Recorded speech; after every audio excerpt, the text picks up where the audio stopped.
Igreja, abramos a palavra do Senhor no Salmo 19.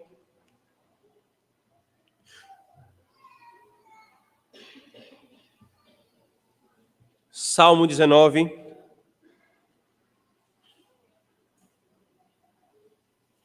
Nós vamos ler, irmãos, todo esse salmo novamente e vamos seguir a exposição que foi iniciada hoje pela manhã desse salmo. Salmo 19. Ao mestre de canto, Salmo de Davi. Os céus proclamam a glória de Deus e o firmamento anuncia as obras de suas mãos. Um dia discursa a outro dia, e uma noite revela conhecimento a outra noite. Não há linguagem, nem há palavras, e deles não se ouve nenhum som. No entanto, por toda a terra se faz ouvir a sua voz e as suas palavras até os confins do mundo. Aí pôs uma tenda para o sol, o qual, como noivo sai dos seus aposentos, se regozija como herói a percorrer o seu caminho. Principia numa extremidade dos céus e até a outra vai o seu percurso, e nada refoge ao seu calor. A lei do Senhor é perfeita e restaura a alma. O testemunho do Senhor é fiel e dá sabedoria aos simples. Os preceitos do Senhor são retos e alegram o coração. O mandamento do Senhor é puro e ilumina os olhos. O temor do Senhor é límpido e permanece para sempre. Os juízos do Senhor são verdadeiros e todos igualmente justos. São mais desejáveis do que o ouro, mais do que o ouro depurado, e são mais doces do que o mel e o destilado dos favos. Além disso, por eles se admoesta o teu servo, em os guardar a grande recompensa. Quem há que possa discernir as próprias faltas? Absolve-me das que me são ocultas. Também da soberba guarda ao teu servo, que ela não me domine. Então serei irrepreensível e ficarei livre de grande transgressão. As palavras dos meus lábios e o meditar do meu coração sejam agradáveis na tua presença, Senhor, rocha minha e redentor meu. Amém. Oremos, irmãos, mais uma vez ao Senhor. Nos achegamos, Senhor, a ti, a tua palavra mais uma vez. E nós o faremos, Senhor, repetidamente até a consumação dos séculos, até a tua volta ou até a nossa ida a ti, Senhor. Porque para onde iremos, Senhor, se só tu tens as palavras de vida eterna, Senhor? O que melhor nós faremos do que ouvir a tua palavra no teu santo dia? E agora, Senhor, tendo ela aberta diante de nós e tendo sido ela lida, Senhor, aos nossos ouvidos, ela será agora, Senhor, explicada ao nosso coração. E é por isso que nós clamamos, Senhor. Nos abençoa. Que a explicação, Senhor, alcance-nos com a clareza que é própria da tua palavra e nos dê a visão correta sobre a tua palavra, Senhor, que devemos ter. Nós oramos em nome de Jesus. Amém. Crianças, a palavra que vocês vão contar é palavra.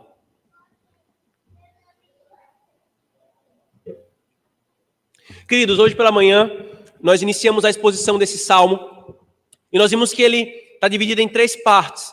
A primeira parte, que foi vista hoje pela manhã, do versículo 1 ao versículo 6, trata sobre a revelação geral.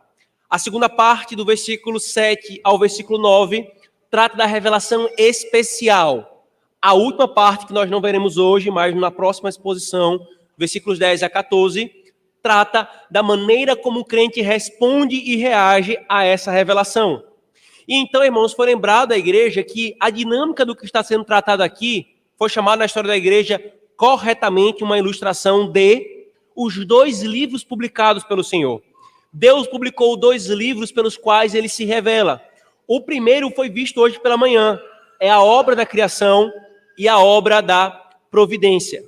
O segundo, irmãos, será visto exatamente agora, do versículo 7 até o versículo 11. Por favor, veja comigo novamente. A lei do Senhor é perfeita e restaura a alma. O testemunho do Senhor é fiel e dá sabedoria aos simples. Os preceitos do Senhor são retos e alegram o coração. O mandamento do Senhor é puro e ilumina os olhos. O temor do Senhor é límpido e permanece para sempre. Os juízos do Senhor são verdadeiros e todos igualmente justos. São mais desejáveis do que o ouro, mais do que muito ouro depurado, e são mais doces do que o mel e o destilado dos favos. Além disso, por eles se admoesta o teu servo em os guardar a grande recompensa. Nós vimos, irmãos, que a revelação geral, a revelação que é posta na criação e na providência, ela não é suficiente para a salvação. Ela é suficiente para dar aos homens o conhecimento limitado de Deus, de que Deus existe, de que Ele é poderoso, de que Ele é sábio, de que Ele é infinito. Porém, ela não aponta o caminho da salvação. Então, irmãos, embora essa revelação seja eficaz, ela é limitada em seu conteúdo e em seu propósito. Mas há um outro aspecto da revelação de Deus, de si mesmo, um outro elemento, por assim dizer, um outro tipo de revelação, pela qual nós somos levados com clareza a um conhecimento mais pleno e preciso de quem Deus é. E essa revelação, irmãos, é tão próxima de quem Deus é, que ela possui, em alguns casos, alguns atributos tais quais os atributos de Deus. Isso é impressionante, irmãos. E há também usos e fins mais excelentes do que o da revelação geral. Essa revelação, irmãos, que nós estamos tratando é a palavra de Deus. A glória de Deus, irmãos, ela aparece de forma muito clara na criação. Nós vimos sobre isso. Muito claramente, a glória de Deus é vista nos céus e na providência do Senhor. Só que de forma ainda mais bela e ainda mais clara, infinitamente mais clara, irmãos, é a glória de Deus revelada na palavra de Deus. E nós precisamos, irmãos, da palavra de Deus, note bem, mais do que nós precisamos do sol e do ar que nós respiramos. Por causa do pecado, irmãos, o homem ele não consegue conhecer a Deus como é devido. A gente viu isso pela manhã. Ele não consegue conhecê-lo de tal forma a ter uma comunhão com ele. E por isso, irmãos, as Escrituras, essa outra revelação, ela é indispensável. Nenhum homem pode conhecer a Deus de uma forma devida fora da palavra do Senhor.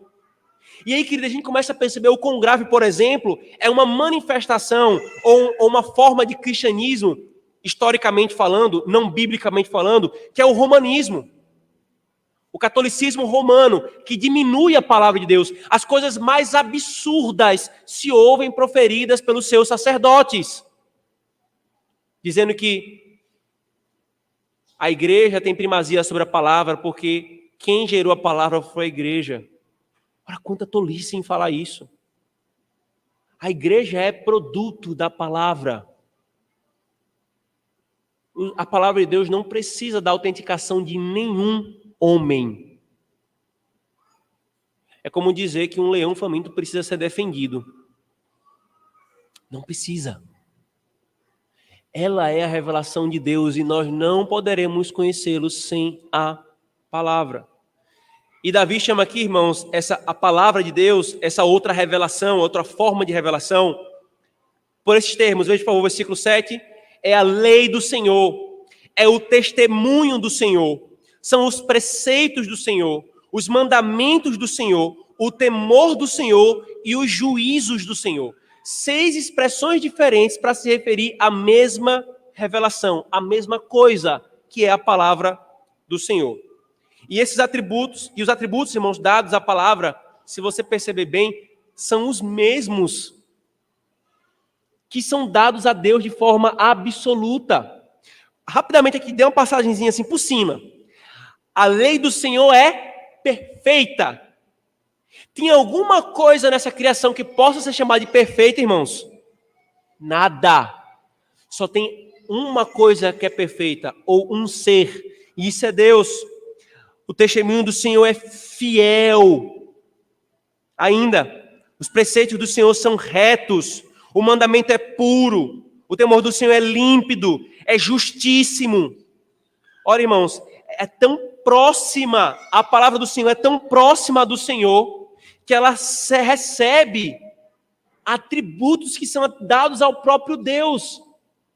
Porque a palavra dele e ele, irmãos, são inseparáveis.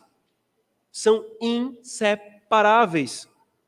Por isso, se você notar bem, o nome do Senhor, Yahvé, provavelmente a sua versão está em caixa alta, o nome Senhor, é repetido inúmeras vezes. É a lei do Senhor, é o testemunho do Senhor, é o preceito do Senhor, é o temor do Senhor, é o mandamento do Senhor, é o juízo do Senhor. Está intimamente ligado a Ele, pertence a Ele, vem dele para a humanidade.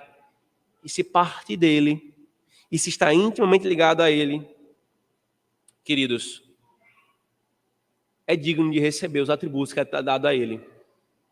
E aqui nós já aprendemos outra coisa, irmãos. Atacar a palavra de Deus é atacar o próprio Deus. Não é porque a palavra é divina, não, irmãos. No sentido de ser Deus. Nós não vamos nos curvar perante este livro, no sentido de adorá-lo. Botar aqui para todo mundo ficar adorando e cantando a este livro. Não é porque ela é Deus. Não, irmãos, é porque ela é divina. Ela vem do próprio Deus. E o Senhor se vinculou de tal forma à sua palavra, que atacar a sua palavra é atacar o próprio Deus. Não tem como separar uma coisa da outra. Porque ele mesmo se vinculou a ela, irmãos. De tal forma, que a segunda pessoa da divindade, da Trindade, é chamada de a Palavra. E a Palavra se fez carne e habitou entre nós. Isso não é à toa. É para que nós entendamos, irmãos, que não há relacionamento com Deus sem a palavra. E onde a palavra é diminuída, Deus não é glorificado. Onde ela é atacada, Deus é atacado. Onde ela é desprezada, Deus é desprezado. Porque é a palavra o meio pelo qual ele se revela de forma especial à humanidade. Se você despreza essa revelação, não há salvação. Não há relacionamento com Deus. Você não consegue desprezar os céus e a terra, o sol, o ar, está diante de você. Você se faz de besta, mas está diante de você. Mas se você desprezar esse livro e atacar esse livro, você vai sofrer profundamente. Porque você está atacando o próprio Deus. Porque você ataca a sua própria palavra.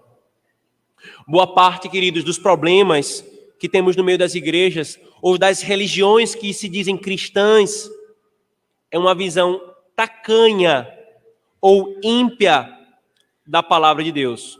Eu quero ser bem sincero com vocês, irmãos, e com toda a segurança eu afirmo isso. Dependendo do tipo de erro que se afirma quanto à doutrina da palavra, irmãos, isso pode excluir alguém do círculo dos cristãos.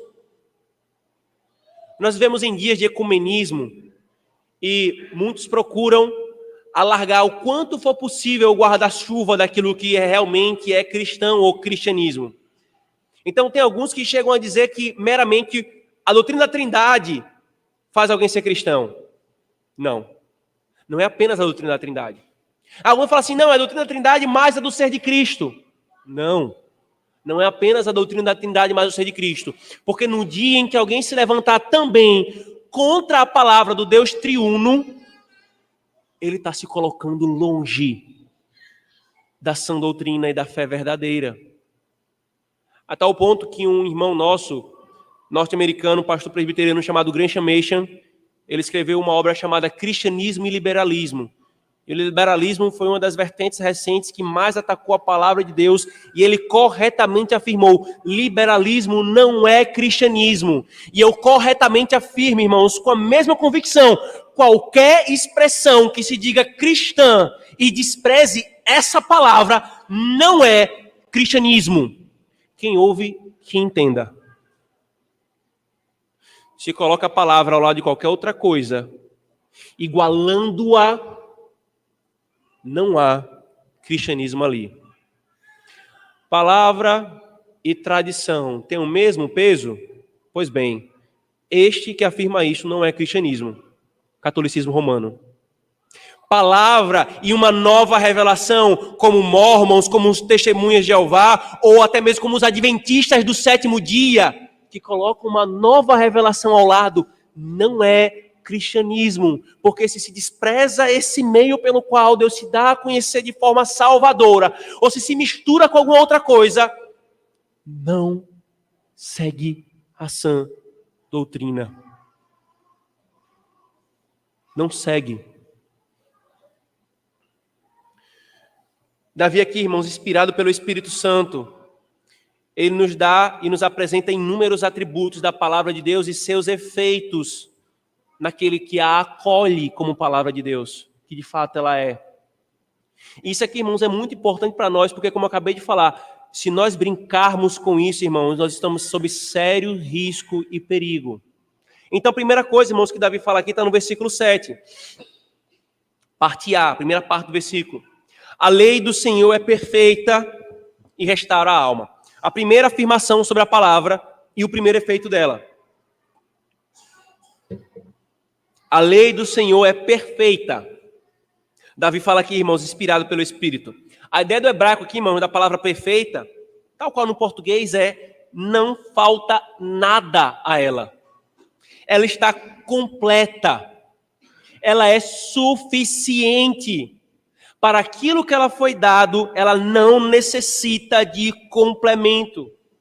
A palavra de Deus, irmão, de forma inequívoca, ela está livre de corrupções, cheia de tudo que é bom, perfeita para tudo que foi feita. Nada pode ser tirado, nada pode ser acrescentado. Venham comigo, por favor, para Deuteronômio, capítulo 4. Isso é afirmado, irmãos, desde o princípio. Tão logo a palavra de Deus começou a vir aos homens, tão logo o Senhor começou a afirmar isto. Ela é perfeita. Deuteronômio 4, de 1 a 2. 1 e 2.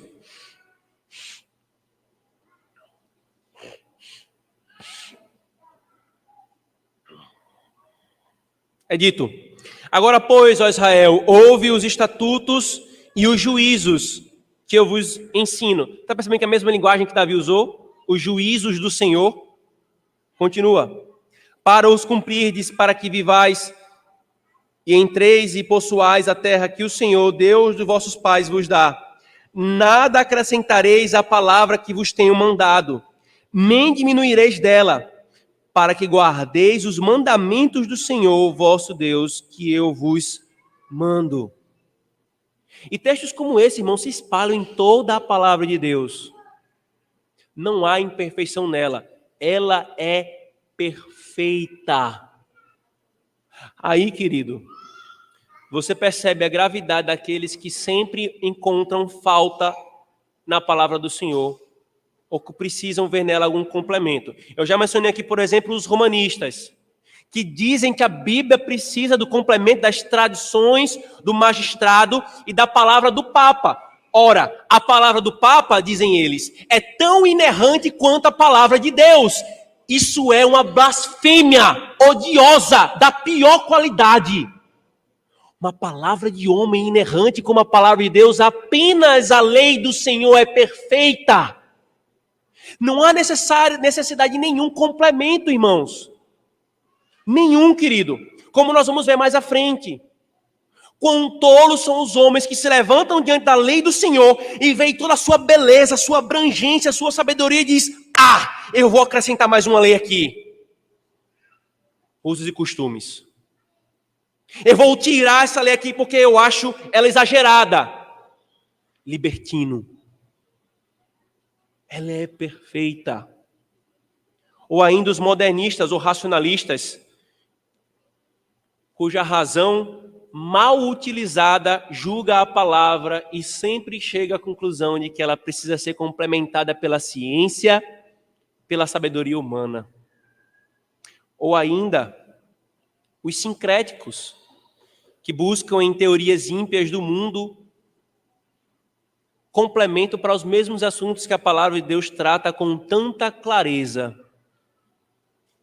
Ou ainda, me permita a franqueza, o carismatismo, o pentecostalismo, buscando revelações, buscando sonhos, buscando profetada, como se faltasse alguma coisa na palavra para conduzir a sua vida.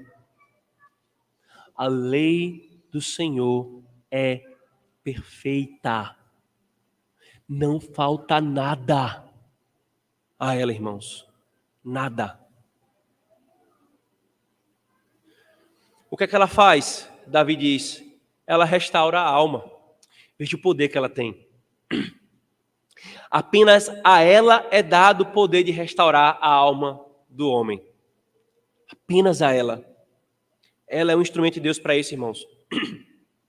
Há algum problema na minha e na sua alma? Nos voltemos para a palavra. Qual é a angústia que a palavra de Deus não trata, meus queridos? Qual pecado ela não desnuda diante de nós? Qual é, irmãos, as questões que são próprias à alma, que a palavra de Deus não coloca em ordem? Qual?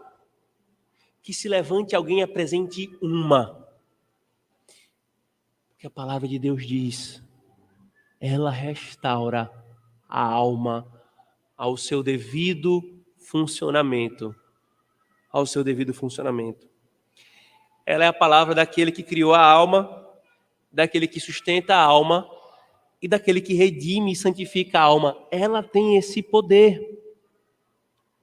É por isso, irmãos, que o puritano presbiteriano escocês David Dickson, ele falou, comentando esse texto, nenhuma doutrina, nenhuma palavra, exceto esta verdade divina estabelecida nas Escrituras Sagradas, é capaz de descobrir o pecado e a miséria do homem ou ser o remédio e o alívio para eles. Nenhuma doutrina, exceto esta, pode efetivamente humilhar uma alma e convertê-la a Deus, ou tornar uma alma sensível à perda que ela sofreu pelo pecado e restaurá-la a uma condição melhor do que aquela perdida pelo pecado, pois é propriedade desta lei restaurar a alma. A sua alma tem caminhado quebrada e esmigalhada, gemendo em desordem. Eis aqui a lei do Senhor, que restaura a alma. Se ela não restaurar, não se engane, mas nada vai restaurar. Mas porque apenas ela restaura, creia, você vai ter a restauração que você precisa. Quer ver? Abra 1 Pedro, por favor. Olha, formas parecidas que o restante da Escritura fala sobre isso. 1 Pedro, capítulo 1, versículo 22 a 25.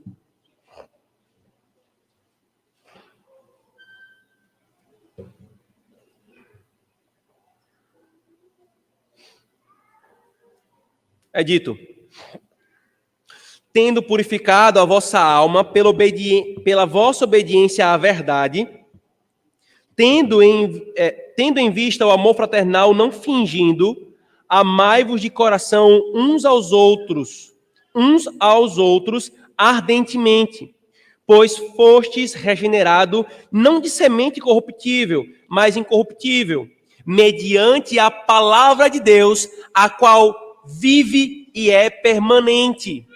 Pois toda a carne é como erva, e toda a sua glória como a flor da erva. Seca-se a erva e cai a sua flor. A palavra do Senhor, porém, permanece eternamente. Ora, esta é a palavra que vos foi evangelizada. Ou ainda, Tiago, capítulo 1, veja o poder da palavra sobre a alma, irmãos. Tiago fala no versículo 21. Portanto, despojando-vos de toda impureza e acúmulo de maldade, acolhei com mansidão a palavra em vós implantada, a qual é poderosa para salvar a vossa alma. A lei do Senhor é perfeita e restaura a alma. Mas então vem o segundo, irmãos, atributo e efeito da palavra. O testemunho do Senhor é fiel e dá sabedoria aos simples. Quando o Senhor fala isso, irmãos, ele está dizendo que aquilo que eu digo, aquilo que eu testemunho é confiável. É digno de você entregar toda a sua confiança. A palavra de Deus não decepciona um homem. Eu não encontrei, e eu tenho certeza que eu não vou encontrar, nenhum que tenha confiado na palavra de Deus e tenha dito, que tenha confiado de verdade e tenha dito, ela me decepcionou. Agora eu te apresento milhões e milhões e milhões que confiaram em homens. E hoje podem dizer, ele me decepcionou. O político mais excelente que você pode imaginar é capaz de decepcionar os seus eleitores. A pessoa mais santa que você pode imaginar é capaz de fracassar e decepcionar aqueles que a admiram. Mas o testemunho do Senhor não. Ele é fiel. Ele é fiel. Nós podemos dar crédito à palavra, irmãos.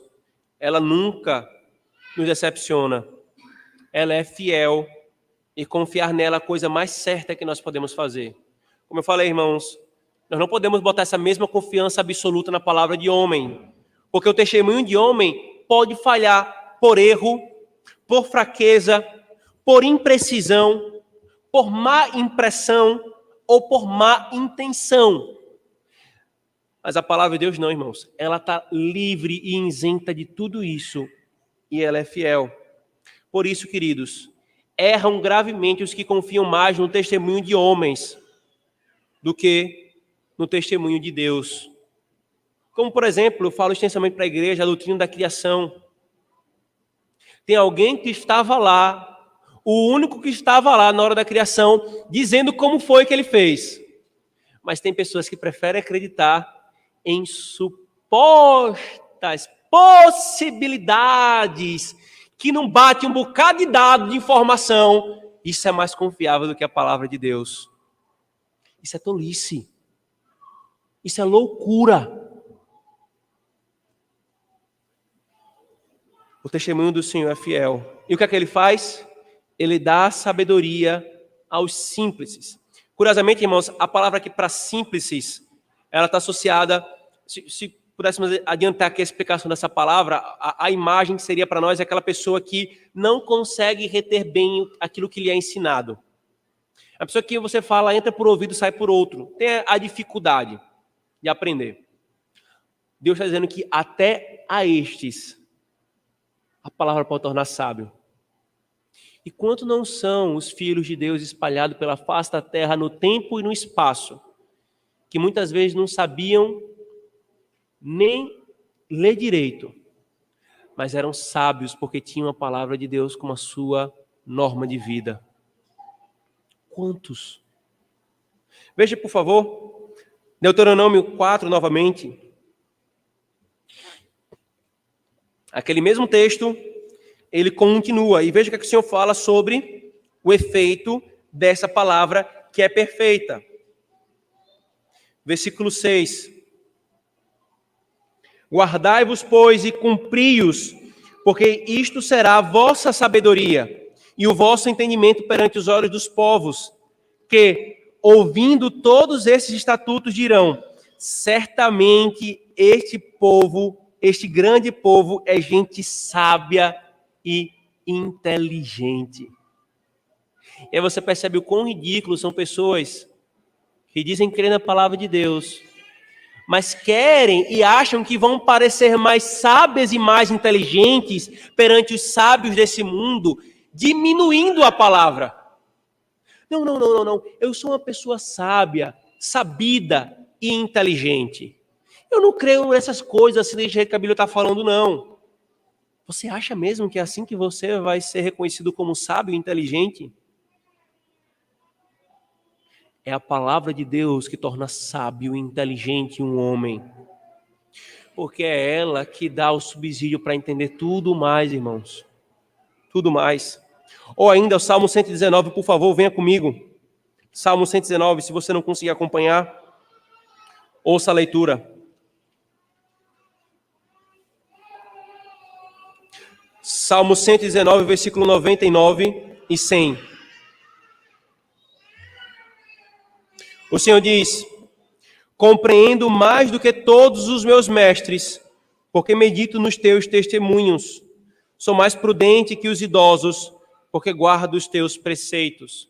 Irmãos, um judeu, um israelita falar isto, que é mais sábio do que um ancião, quando havia uma cultura de honra e respeito pelo ancião, pode parecer soberba, mas não, porque ele está dizendo uma coisa: eu sou mais sábio, porque minha sabedoria não vem meramente da idade, vem da palavra.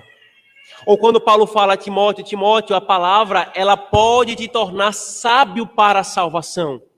Esse é o fruto da palavra, meu querido. Se você quer se tornar sábio, você não vai ser se você seguir coachings. Se você comprar o último livro de sucesso, best-seller, para botar em ordem a sua vida. Se você ler os filósofos mais rebuscados. Não, querido.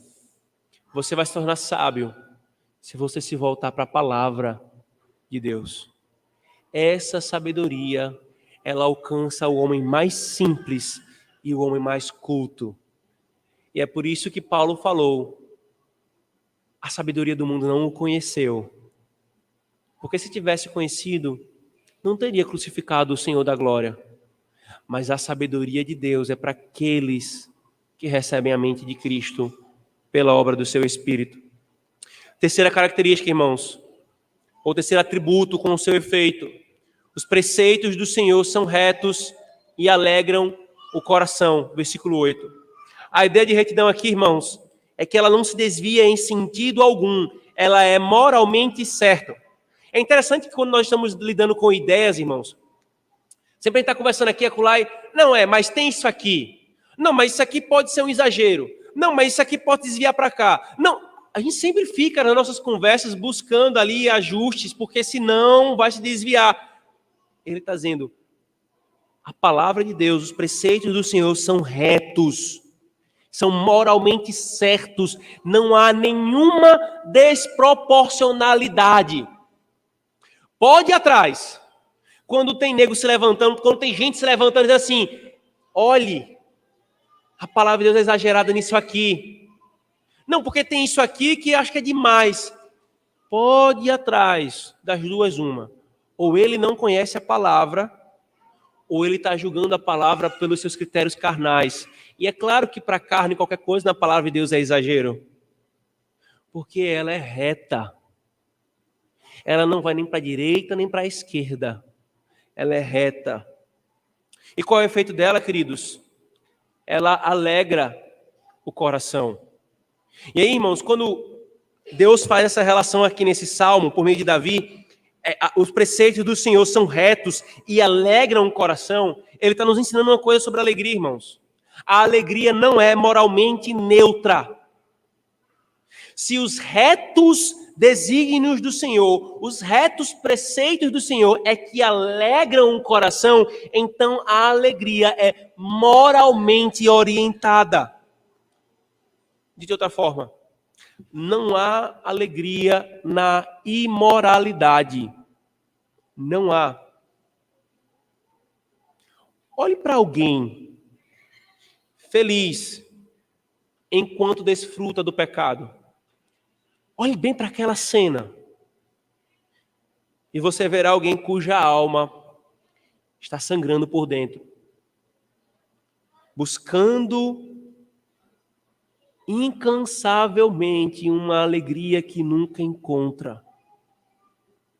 Olhe para alguém que está sendo alegre no pecado, e você vai conseguir ver na face dessa pessoa a dor indo a eternidade afora por ter a sua carne corroída pela ira de Deus.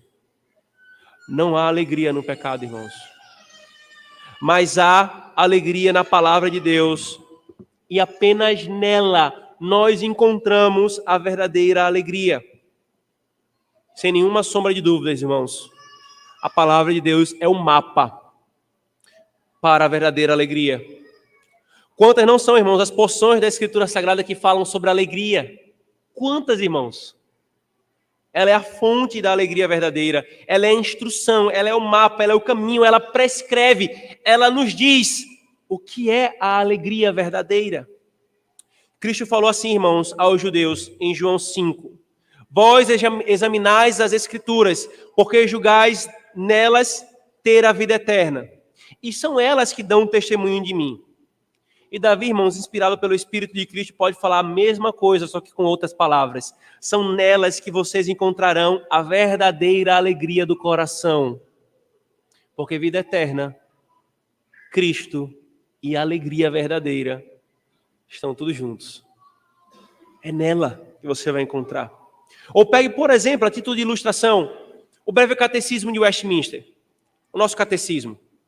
Qual é o fim principal do homem? O fim principal do homem é glorificar a Deus e alegrar-se nele para sempre. E aí então vem a pergunta 2. Onde nós aprendemos a glorificar a Deus? Qual regra Deus nos deu na maneira de o glorificar e de nós nos alegrarmos nele? A palavra de Deus que se acha nas Escrituras do Antigo e do Novo Testamento é a única regra na maneira de o glorificar e na maneira de nós nos alegrarmos nele para sempre. É a única. Então eu pergunto, querido, você luta com a tristeza? Você quer a alegria perene e verdadeira tomando conta da sua alma? Então, meu querido, eis aqui o caminho excelente que você deve buscar para a verdadeira alegria. Siga os meios que ela dá. Siga as motivações e corrija as suas. Abrace os critérios de interpretação da realidade que ela dá para que você possa julgar o que é alegria e o que de fato é tristeza. Faça tudo isso e eu não tenho dúvida que você vai encontrar a verdadeira alegria. Os preceitos do Senhor são retos e alegram o coração. Não tente buscar alegria em outros meios. Se você fizer, você vai conseguir tocar a alegria tanto quanto o leste toca o oeste. E você vai conseguir segurá-la tal qual você consegue segurar a fumaça. Tente e você verá. Milhões e milhões, bilhões e bilhões, trilhões e trilhões de seres humanos que existiram sobre a face dessa terra, todos eles correram atrás do vento, buscando alegria em outros caminhos e por outros critérios que não eram a palavra. Por isso, queridos, que Calvino disse, aqueles que se deleitam em cometer pecado atraem sobre si fartos meios de sofrimento, mas a observância da lei de Deus, ao contrário, produz no homem perene e genuína alegria. E é curioso como os ímpios falam exatamente o contrário. Vixe, como esse povo evangélico... Primeiro já começa um problema aí, né? Mas vamos aqui, para todos os fins de efeito, dizer que somos evangélicos também no sentido geral. Esses evangélicos não podem fazer isso, não podem fazer aquilo. Que vida, mas sem alegria. Eu sim sei o que é alegria. Eu sou livre, eu faço o que eu quiser. Segue essa trilha. E você vai ver qual a alegria que você vai encontrar. Mas há uma outra trilha aqui dizendo que se você segui-la, você vai encontrar alegria. A alegria do pecado, queridos, é passageira e enganosa, mas a alegria que vem dos preceitos do Senhor é perene e começa daqui e vai até a eternidade. A questão é, você está entre os que se enganam e busca alegria longe e fora da palavra de Deus, ou você já reconheceu que é nela que você vai encontrar a fonte de alegria? A quarta característica, irmãos, quarto atributo que é dito da palavra de Deus aqui e o seu efeito é este, versículo 8 ainda, parte B. O mandamento do Senhor é puro e ilumina os olhos. A ideia de pureza aqui, irmãos, é que não há pecado na palavra. Não há pecado humano. A impureza de mandamentos sob más motivações. É interessante, tem determinadas leis e projetos de leis, como um que eu tomei notícia ontem, os caras querem regular até arco e flecha. Que você se pergunta, para quê? Qual a motivação disso? Os mandamentos dos homens são cheios de motivações espúrias. Não são puros, são cheios de impureza. É desejo de dominar, é desejo de controlar, é desejo de usurpar. Mas nos mandamentos do Senhor não há nenhuma impureza. Tudo o que ele diz é falado de forma pura. Pura. É o que Pedro fala, irmãos, mais uma vez, quando ele vai falar sobre a palavra do Senhor. Queremos beber água pura ou misturada, irmãos? Eu não estou falando de misturada gelada com natural, não. Misturada com impurezas ou pura. Nós queremos beber, irmãos, comer uma comida pura ou uma comida misturada com sujeira. Nós queremos uma gasolina de verdade ou uma gasolina batizada e adulterada. Nós queremos, os amantes de café da nossa igreja, um café puro ou um café misturado com um pouquinho de galho, de milho e às vezes um pouquinho de barata ali queimado junto. O que é que você quer? É óbvio que nós queremos o que é puro. Você quer um ouro puro ou um ouro misturado com latão? Pois bem, irmãos, aquilo que é puro é bom e seguro. Deveríamos então, irmãos, querer viver sob os mandamentos puros. E aí, mais uma vez, você vê quão tolo é o homem que vive e quer viver sob mandamentos que são cheios de impureza. Impureza de toda ordem, impureza moral, impureza de motivação, impureza na hora de executar a prática. Ora, irmãos, quantos não vivem sobre falsas religiões, cheios de mandamento, cheios de impureza? Você pega, por exemplo, o islamismo. Quantas ordens perversas, moralmente perversas. Você pega, por exemplo, o cristianismo deturpado, como o romanismo, ou as versões evangélicas cheias de usos e costumes com mandamentos que Deus não ordenou, cheias de impureza, com motivações impuras, com desejo de tiranizar sobre os homens. Você pega os filósofos, quantos não têm mandamentos cheios de impureza? Pega políticos tiranos, cheios de mandamentos, cheios de impureza. E muitos matam e morrem por esses mandamentos. Muitos pautam a sua vida por esses mandamentos. Há uma obra, irmãos, que ilustra bem essa questão da impureza dos mandamentos e como que o nosso coração deveria desejar viver pelos mandamentos de Deus, que são puros, e não dos homens. Uma obra chamada A Revolução dos Bichos, de George Orwell. Fantástica. Uma crítica impressionante. Os bichos tomam a fazenda, e então os porcos assumem o controle da liderança da fazenda e começam com um discurso belíssimo de igualdade, de fraternidade, de irmandade, de comunitário. E começam a botar algumas leis rígidas para preservar esses bons princípios. E toda a narrativa, toda a sátira, ela vai seguindo. E quando termina, os bichos estão olhando pela janela de dentro da casa dos humanos. Uma das leis era, os bichos não vão morar na casa dos humanos, porque todos nós somos iguais. Daqui a pouco os porcos conseguiram estar lá dentro da casa. Os bichos não vão fazer isso que os humanos faziam. Daqui a pouco estavam lá os porcos fazendo as mesmas coisas. Os bichos não vão andar sobre duas patas como os humanos faziam. E quando os animais olham por entre a janela da casa onde os porcos estavam, eles estavam fazendo tudo o contrário sobre duas patas. Foram mandamentos colocados deliberados, com intenções más, para dominar e tiranizar os porcos. Desculpa, os animais. Quantos não estão pautando a sua vida com mandamentos impuros? mas rejeitam a pureza do mandamento do Senhor. E aqui qual é o efeito, irmãos, desses mandamentos puros? Ela dá olhos para ver, ilumina os olhos, o texto diz. Ela é luz para o nosso caminho. E o Espírito faz isso pela palavra, irmãos. Por isso que David Dixon falou, a palavra de Deus, por meio da palavra de Deus, um homem pode ver tudo em suas próprias cores. Virtude é virtude, vício é vício, vaidade é vaidade, porque ela ilumina os olhos. Agora, tente ver o mundo sem a lente da palavra e você vê as coisas mais absurdas. Mais absurdas.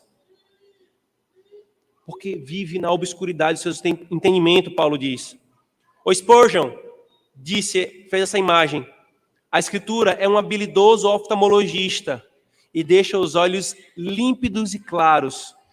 Olhe para o sol e ele acabará com os seus olhos. Olhe para o sol da justiça, que é Cristo em sua palavra, e os seus olhos serão iluminados. Os seus olhos serão iluminados. A quinta característica, irmãos, o temor do Senhor é límpido e permanece para sempre. Uma das coisas, irmãos, que mais fascinam os turistas quando vêm aqui para a nossa região, quando eles visitam o Nordeste, eu já ouvi de alguns pastores amigos de fora, ou pessoas comuns que a gente conhece, é que é o seu assombro pela limpidez das águas da nossa região. Eles ficam, rapaz, que massa! As águas de vocês são bem clarinhas, dá para ver o fundo. A outra coisa que eles falam é que elas são bem quentinhas, em comparação com o que eles têm lá para as regiões deles. Ora, irmãos, muito mais deveria nos impressionar a limpidez da palavra de Deus. Ela é límpida, irmãos. Ela é cristalina.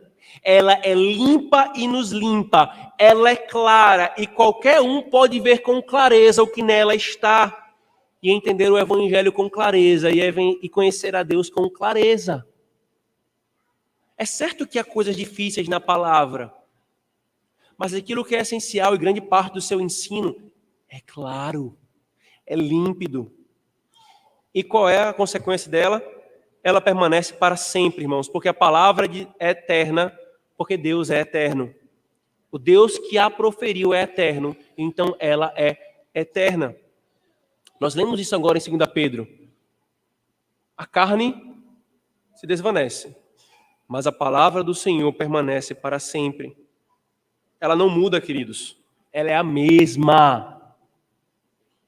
Desde os princípios dos séculos, quando ela começou a ser entregue aos homens, ela é a mesma. E aí, querido, você percebe o quão é grave o erro daqueles que se levantam anulando o mandamento de Deus por supostas culturalidades. Se levantam em toda a sua vaidade, seu orgulho e falam assim, não, isso aqui é demais, isso aqui é cultural. Eles não usam a cultura para entender o texto. Eles usam a cultura para anular o texto e fazer da palavra um retalho que lhe agrade. Eu quero isso e não quero aquilo. Eu quero isso e não quero aquilo. Ah, isso é cultural, isso é retrógrado. Isso é porque Paulo estava na cultura assim. Mas não é o caso do atributo dela. Ela permanece para sempre. E ela vem do Deus sábio para que exatamente ela atinja todos os homens em todas as culturas, em todos os tempos, em todos os continentes. Meu querido, então pare de ficar dizendo que algo é retrógrado na palavra do Senhor e peça graça para entender corretamente e aplicar no seu tempo. Porque quem passa é você. Daqui a pouquinho você vai estar no túmulo, mas essa palavra vai continuar até o fim. Passarão céus e terra, mas a minha palavra não passará, disse o Senhor. Ainda, queridos, é dito sobre ela que os juízos do Senhor são verdadeiros e justos. As doutrinas, irmãos, estabelecidas na palavra de Deus são todas decreto de um legislador justo, que não comete injustiça. Ai dos que procuram injustiça na palavra, irmãos. Ai dos que pensam que a lei dos homens são mais justas e verdadeiras do que a lei de Deus. Quando você se deparar, irmãos, com algum confronto entre a lei dos homens e a lei de Deus, meu querido, por favor, eu espero que você não titubie em saber quem é que é justo. Porque, paz, meus irmãos, muitos crentes têm se levantado e dito, a lei dos homens é mais sábia e é mais justa. Basta considerar uma coisa que aconteceu recentemente. Deus diz, me adorem, e meu culto não pode ser tirado da face da terra, e me adorem preservando a vida. Mas quantos crentes não disseram, é mais sábio o decreto daqueles homens que dizem, adorar a Deus não é essencial. Eu estou dando apenas um exemplo de muitos, que quando olham para a palavra de Deus, não lhe agradam tanto, olham para uma lei do homem e falam, essa sim é sábia, justa e boa. Sobre a criação de filhos, sobre a ceia do Senhor. Ora, irmãos, os juízos do Senhor são verdadeiros e justos. O irmão aqui da igreja me contou que certa vez, quando estava procurando uma igreja, chegou até a nossa, que foi uma das igrejas presbiterianas em nossa cidade, e ele teve o desprazer de ouvir um pastor dizendo o seguinte, que a Constituição de 1988 brasileira era mais justa e melhor do que as leis do Antigo Testamento. Um pastor presbiteriano. A Constituição de 1988. Os que se deparam, irmãos, com mandamentos claros e por causa de leis de homens ou convenções culturais, julgam os mandamentos injustos e absurdos, pecam contra a palavra de Deus. Não é a cultura que dita o nosso caminho.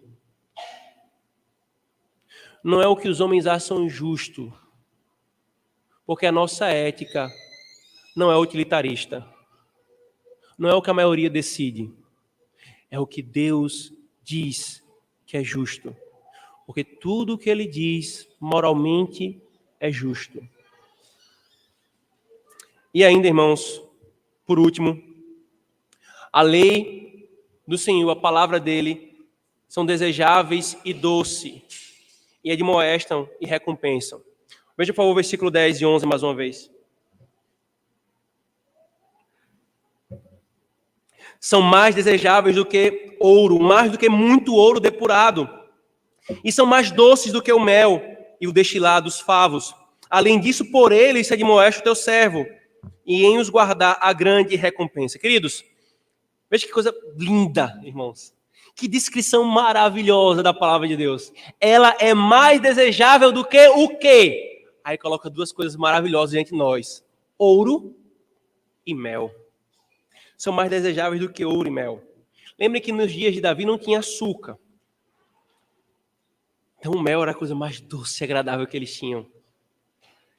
A palavra de Deus, irmãos, deve ser muito valorizada pelo povo de Deus mais do que o ouro. E deve ser desejada mais do que a coisa mais gostosa que existe na face da terra.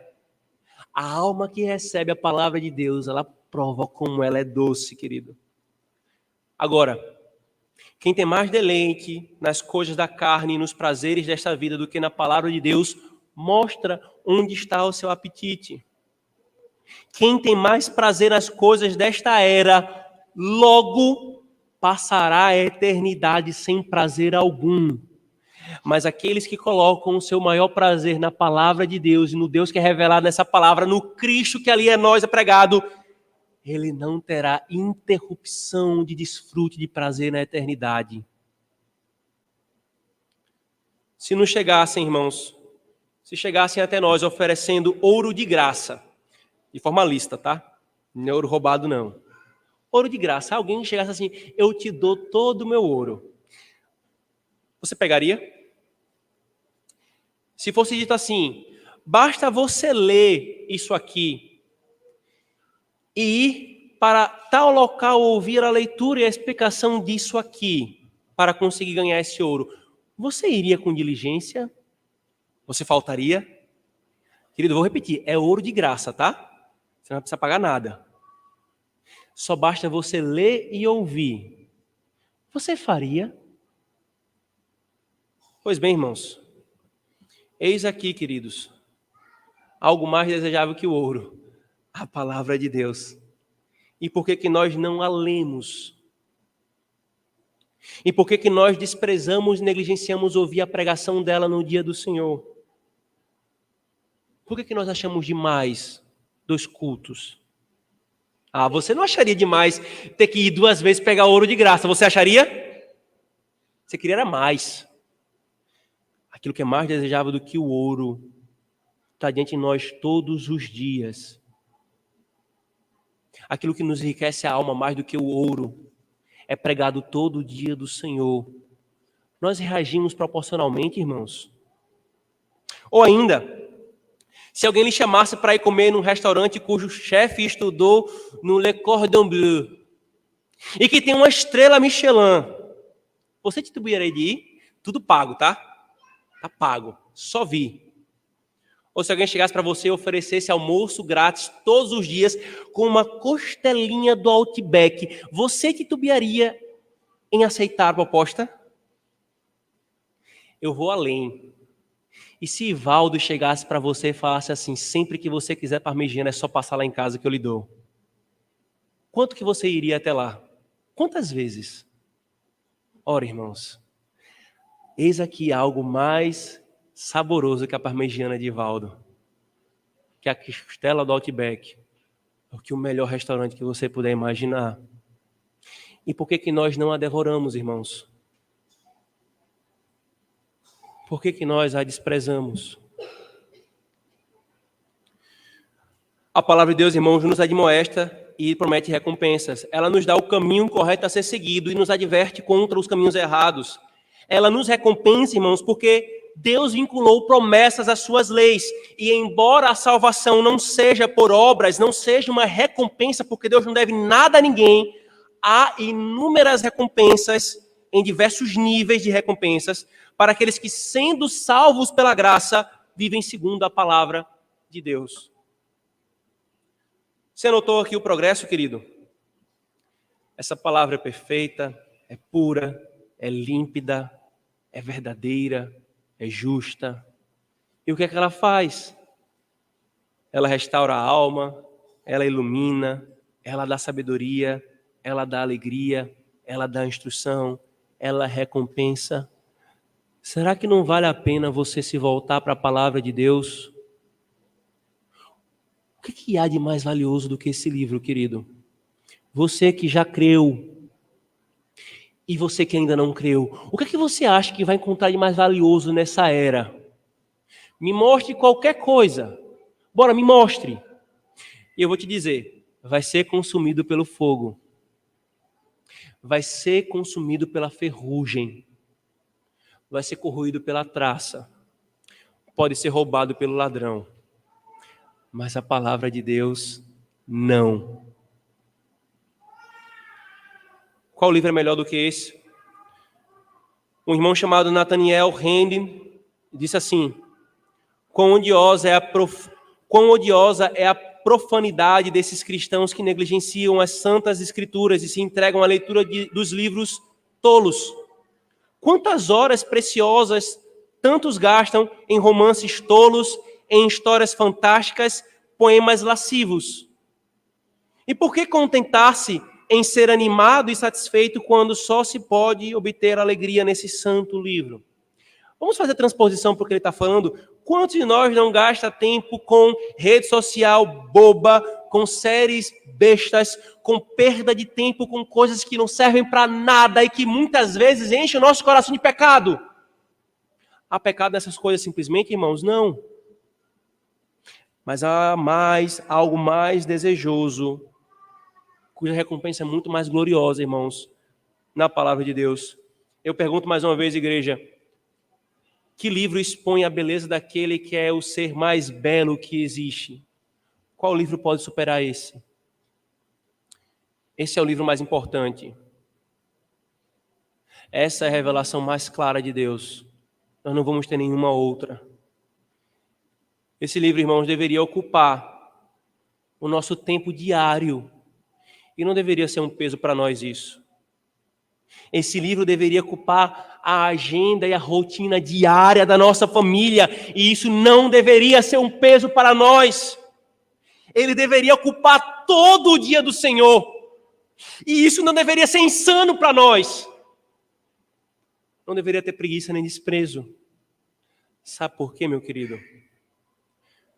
Porque é por essa palavra que você pode conhecer o Cristo, que é Salvador de pecadores, que pode transformar a sua vida, fazer-te sábio e restaurar a tua alma. Não vale a pena?